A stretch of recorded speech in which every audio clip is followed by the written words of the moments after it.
জাতীয় নাগরিক পার্টির এনসিপি কেন্দ্রীয় সদস্য মোহাম্মদ ইমামুর রশিদের বিরুদ্ধে ক্ষুদ্র উদ্যোক্তা এক নারীর কাছ থেকে 7 লাখ টাকা নেওয়ার অভিযোগ উঠে এসেছে।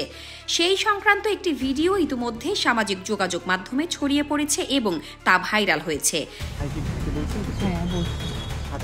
এই বিষয়ে প্রতিক্রিয়া জানিয়েছেন এনসিপি নেতা ইমামুর রশিদ। তার দাবি, অভিযুক্ত নারী পার্টির তহবিলে স্বেচ্ছায় অনুদান হিসেবে অর্থ প্রদান করেছেন। তবে দলীয় শীর্ষ পর্যায় থেকে ব্যক্তিগত সুবিধা না পেয়ে উদ্দেশ্যপ্রণোদিতভাবে ভিডিওটি ধারণ করে পরে তা অনলাইনে ছড়িয়ে দিয়েছেন। ভিডিওটি প্রথমে ফেসবুকে পোস্ট করেন বিএনপির জাতীয় নির্বাহী কমিটির তথ্য ও প্রযুক্তি বিষয়ক সম্পাদক এবং শিক্ষাবিদ ডক্টর AKM ওয়াহিদুজ্জামান। তিনি উল্লেখ করেন, ভিডিওটি ধারণ করা হয়েছিল 2025 সালের 14 মে রাত 9:21 বসুন্ধরা আবাসিক এলাকায়।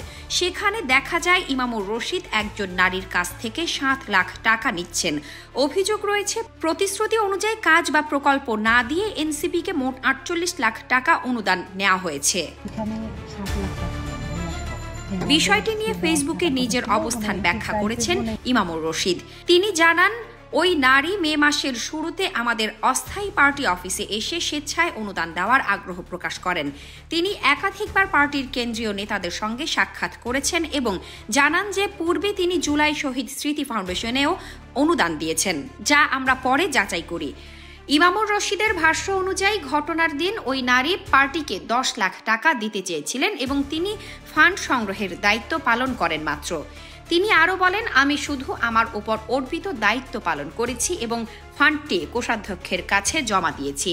তার ভাষ্য, রাজনৈতিক দলের সাংগঠনিক কার্যক্রম পরিচালনার জন্য অনুদান গ্রহণ একটি স্বাভাবিক প্রক্রিয়া। তবে ওই নারী পরবর্তীতে দলীয় শীর্ষ নেতাদের কাছে ব্যক্তিগত সুবিধা চাওয়ার পর তারা রাজি না হওয়ায় সম্পর্কের অবনতি ঘটে। সেই কারণেই তিনি ভিডিওটি ছড়িয়ে দিয়েছেন বলে দাবি করেন ইমামুর রশিদ। তিনি আরও লিখেছেন, ওই নারীকে কখনোই আমরা অনুদান দিতে বলিনি। তিনি নিজে থেকে আমাদের অ্যাপ্রোচ করেন এবং টাকার পরিমাণও তিনিই নির্ধারণ করেন। দলের পক্ষ থেকে বিনিময়ে কোনো সুবিধা দেওয়ার প্রতিশ্রুতি কখনোই দেওয়া হয়নি।